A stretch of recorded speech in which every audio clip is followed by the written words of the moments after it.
On December 27, 1892, Livingstone and Biddle College, now known as Johnson C. Smith University, played in Salisbury, North Carolina, with Biddle winning 5-0. Over time, HBCU football has evolved. HBCU football's popularity continues to rise. Millions attend games each year and millions more watch on television. The HBCU bands provide some of the top entertainment in the country. Over that time, some of the best players to ever play in the National Football League played at HBCUs. Every Monday through Friday on the HBCU Football Daily Podcast, national radio and television host Donal Ware takes a look at what's happening in HBCU football and talks with coaches, players, administrators, and media about the season. Make sure you join the conversation on social media now. Here's your host, Donal Ware. You've got it locked to the Hump Day edition of the HBCU Football Daily Podcast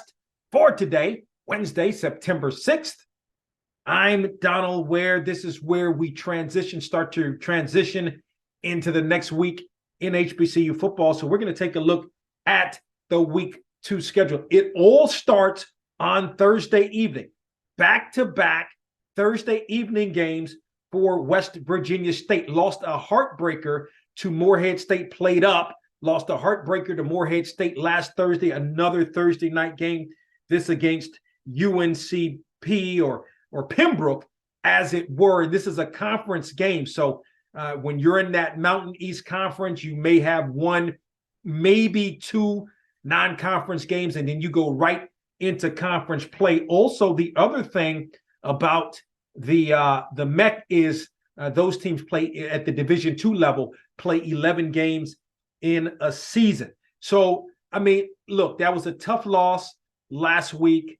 The Yellow Jackets pulled to within 2 points. There was still some time remaining, actually about 6 minutes remaining, but Morehead State ran out the clock. The defense just could not, for the Yellow Jackets, just could not get off of the field. Again, if you're the Yellow Jackets, you're playing up. The other thing is you've got the quarterback in Donovan Riddick. I think I was talking about Donovan Riddick in the preseason. You guys have got to remember that name. Donovan Riddick, thrower of the football. As a matter of fact, he had 3 touchdown passes, didn't throw an interception. And he has the ability to run with the football as well. This is a Pembroke team that's coming off that last second victory over Fayetteville State by way of field goal. And so this is a big game. West Virginia State's been knocking on the door the last several years, and now it's time to bust the door open. And so we'll see how things play out for West Virginia State. Bluefield State's going to host Emory and Henry. You look at Bluefield State, blew out Livingstone. They got the true freshman quarterback who had 5 touchdown passes and just 1 interception in the victory over Livingstone, playing his first collegiate football game. And so Emory and Henry come to Bluefield, West Virginia. Central State's going to be on the road taking on Dayton. That's not only an in-state game, but Central State not far from Dayton at all.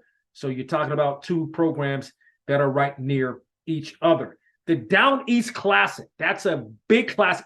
To me, it's more of one of the underrated classics. It's not as big as, this State Fair Classic or, some of these other really, really big classics. But on the Division II level and for that Rocky Mount community in the eastern part of North Carolina, it is a really big game. It has been put on by Elizabeth City State for so many years. Elizabeth City State year in and year out is going to play a CIAA opponent. Doesn't count as a CIAA game, generally speaking anyway, and that'll be the case again this year, but it's a big game. Elizabeth City State coming off a tough loss to Catawba, losing by within a touchdown and a 2-point conversion up against St. Augustine's, who's coming off a big loss as well. The Falcons going to be looking to rebound. We talked about South Carolina State and the matchup last week against Charlotte. They out of the fire into the frying pan, so to speak. Georgia Tech. Got to travel to Atlanta to take on Georgia Tech. 3 straight weekends at home, away from Bulldog Stadium for South Carolina State. Howard is hosting Morehouse, of course, in DC on the campus of Howard.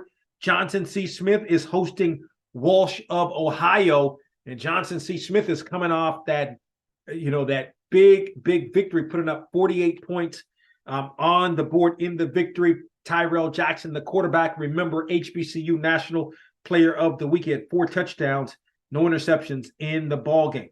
Kentucky State is hosting Tuskegee. This is a good matchup. Both teams coming off victories, and Tuskegee, a nice win in that Red Tails Classic, holding on to defeat Fort Valley State. Lincoln of Pennsylvania is on the road taking on Post. A good matchup for Lincoln of Pennsylvania. I'm looking for Lincoln of Pennsylvania to win some ball games. This year's been a tough go for Lincoln of Pennsylvania over the years, but I'm looking for Lincoln to have a solid season this year. Virginia University of Lynchburg, or Virginia Lynchburg, going to be on the road at Presbyterian. Shaw looking to heal its wounds. It's got some injuries. The quarterback has a collarbone injury. I mean, it seems like when it's time for Shaw, maybe the year for Shaw, they get injuries. Their all-world defensive back, Jay Boyd, didn't even play in the loss to Benedict, and now you have to host Virginia Union, who's coming off, a nice victory in that Black College Football Hall of Fame game on Sunday. Delaware State, coming off the loss to Bowie State, is on the road at West Point, taking on Army. Bowie State is on the road taking on Davenport. Clark Atlanta is hosting Fort Valley State. Fort Valley State looking to get in the win column.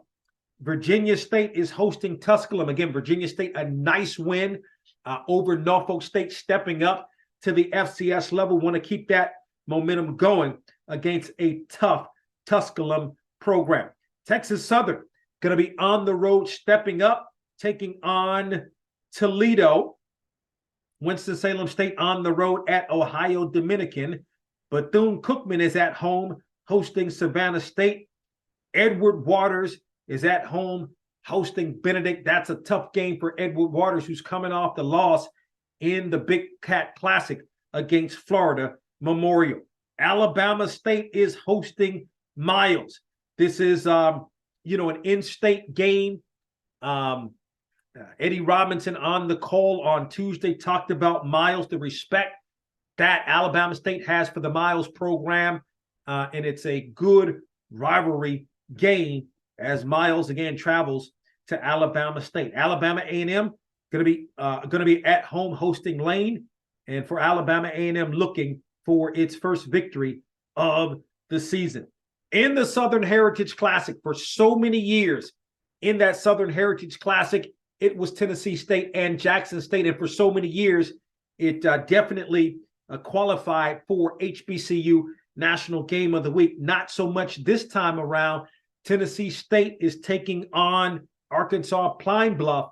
You remember the whole shebang, the whole deal where Jackson State pulled out of this game, and going to be taking on Tennessee State, going to be taking on Arkansas Pine Bluff. Southern Heritage Classic in Memphis. Texas College, it's been a struggle for Texas College for so many years. Going to be on the road at Central Arkansas. That's a tough football game. In a really really good game. Should be a great game between two teams that have great traveling fan bases.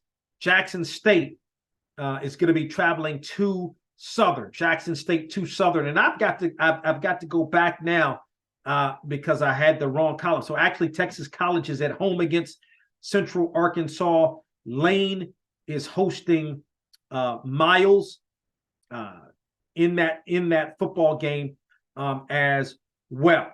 So let's move on. Lincoln of Missouri is going to be at home hosting Missouri Western. Lincoln of Missouri, boys, really struggled when you're talking about being in that MIAA and looking to get in the win column. Arkansas Baptist going to be on the road at Louisiana Christian. Prairie View A&M going to be at home at Abilene Christian. Alcorn State is on the road at Stephen F. Austin. Morgan State coming off the big victory over Richmond, going to be on the road stepping up to take on FBS opponent Akron. Albany State is hosting Valdosta State. You're talking about an in-state rivalry, two of the better football programs when you're talking about at the Division II level in the state of Georgia. Also, Allen is at home taking on Columbus State. Livingstone on the road, on the road, but really, taking on Catawba. Those two programs separated, or schools separated by just a couple of miles.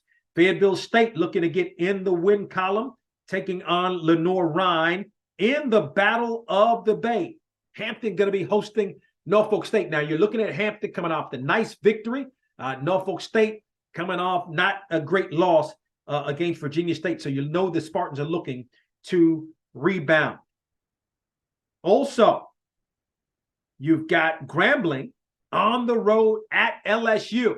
Grambling on the road at LSU. Tough football game for Grambling coming off the loss against Hampton.